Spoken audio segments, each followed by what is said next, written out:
आपको आपका ध्यान करती हूँ और कहती हूँ कि चीजें थोड़ी सी आसान हो जाएं, तो कभी कभी तुरंत हो जाती है, कभी थोड़ा समय लग जाता है। मेरा मन जितना शांत होता है उतनी ही जल्दी चीजें ठीक हो जाती है।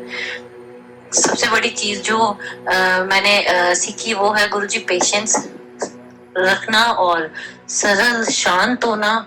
तो चीजें अपने आप ही यूनिवर्स जो है वो उन चीजों को ठीक करता जाता है। जैसे आपने एक वीडियो में बताया भी है कि मेडिटेशन के समय कैसे करें, अपनी बातों को कैसे शांत रह के इच्छाओं को कैसे पूरी कर सकते हैं। तो वो जब आप शांत रहते हो तो सब चीजें आपको समझ आने लग जाती है।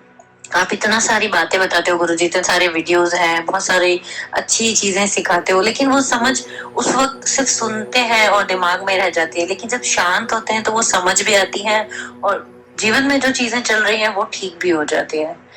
धीरे धीरे सही, पर आगे सब ठीक हो रहा है गुरुजी, और मुझे पूरा विश्वास है कि और भी बहुत अच्छा हो जाएगा। एक बहुत पुरानी एक लाइन है कि भागती फिरती थी दुनिया जब तलब करते थे हम।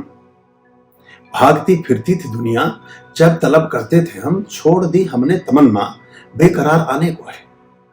तो कई बार ऐसी अवस्थाएं होती हैं कि जब हम उस चीज के प्रति एक विरक्ति का भाव रखते हैं तो वो चीज सृजित हो जाती है। और प्राय मैं ऐसा देखता हूं कि अगर हमें ज्यादा समय लगता है सोचने में तो वो तब लगता है जब हमें एक वर्ष की प्रतीक्षा, तो वैसे एक वर्ष होता भी नहीं है। जैसे मैंने बताया कि एक महीने में भी काम हो रहा है, एक हफ्ते में भी काम हो रहा है। आपका गड्ढा कितना खुदा हुआ है इस पर डिपेंड करता है। अभी हरीश जी का मैसेज था, वो उन्होंने बोला कि 20 साल से उनका केस चल रहा था, उन्हीं के पक्ष में हो गया, एक महीना भी नहीं हुआ।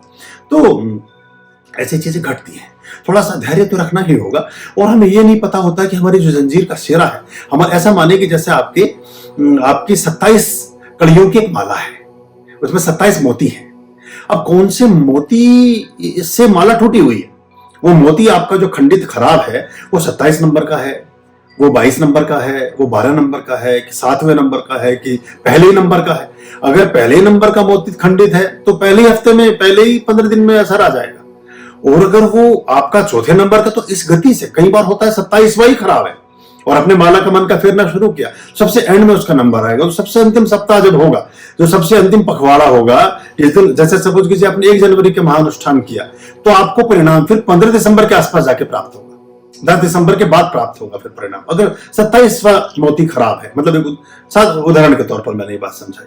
तो बस ये अगर आप धैर्य रख लें तो अच्छा है। हाँ, इस बीच हम क्या करते हैं कई बार कि हम अगर जिस विधान में चले थे उस विधान को छोड़ करके कुछ और चालू कर देते हैं। वैसा समझें कि एक ट्रेन है, वो ट्रेन चलती है जम्मू से और वो जाएगी केरला या वो जाएगी मुंबई।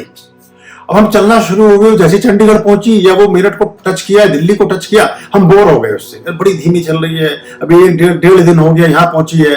वो कोई आदमी था, वो हवाई जहाज में बैठ के 5 घंटे में अमेरिका पहुंच गया था, या 7 घंटे में वो स्विट्जरलैंड पहुंच गया था, और मैं तो अभी यहाँ भी नहीं पहुंच पाया।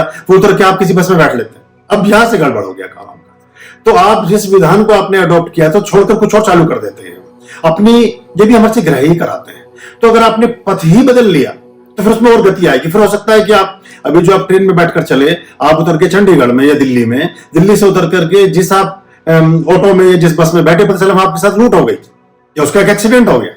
तो बड़ी खतरनाक स्थितियां जीवन, फिर आप कहीं के भी नहीं रहे। तो ऐसे ऐसी घटनाएं घटती हैं, इसमें आपको धैर्यवान होना पड़ता है। धर्म के 10 लक्षणों में धृति धीरज का स्थान सर्वोपरि है। धीरे धीरे रेमना, धीरे सब कुछ होए, माली सींचे सोगड़ा, ऋतु आए फल होए। रोज डालिए, आम लगेगा अप्रैल में ही, बोर आएगा मार्च और अप्रैल में ही, फल लगेगा मई और जून में ही, वो दिसंबर में नहीं लटकेगा क्योंकि उसकी अवधि नहीं है। बस ये अगर हमारे गणित समझ में आ जाए, और इतना लंबे समय हम बिताते हैं तो 7-6 महीने कोई बड़ी अवधि नहीं होती, कम से कम एक चीज की तरफ आप जा तो रहे हैं। तो ये रख लें तो ठीक है, क्योंकि ऐसा फिर जो पुरानी कहावत है कि चकोरिया गादला पीता है, वो फिर जगह आप 10 जगह जाएंगे, कुछ भी कहीं पर भी कुछ नहीं होगा, क्योंकि किसी भी एक वाहन में आप बैठे ही नहीं। कभी हवाई जहाज में जा चढ़े, कभी घोड़े तांगे में जा बैठे, कभी ऑटो पकड़ लिया, कभी पैदल ही चल पड़े, कभी स्कूटर पर बैठ गए, कभी किसी नाव में जा बैठे। तो मार्ग भी सब अलग अलग ही है ना। पानी का मार्ग कहीं और लेके जाएगा, वायु का मार्ग कहीं और लेकर जाएगा, सड़क का मार्ग कहीं और लेकर जाएगा, पैदल की पगडंडियां कहीं और लेकर के जाएंगी। तो आपके मंतव्य बदलते ही गंतव्य भी परिवर्तित होते हैं। ये बहुत सूक्ष्म बातें कुछ लोगों की समझ में आई है, उनके समझ में आ गई है तो उनका जीवन भी बदल गया है, और नहीं आई है थोड़ा उनके समय बाद बदल जाएगा, या फिर उनका समय अभी नहीं आया, ऐसा भी हम मान सकते हैं, समझ सकते हैं। आर्याम अभयाम भज रे चित संततम आर्याम अभयाम भज रे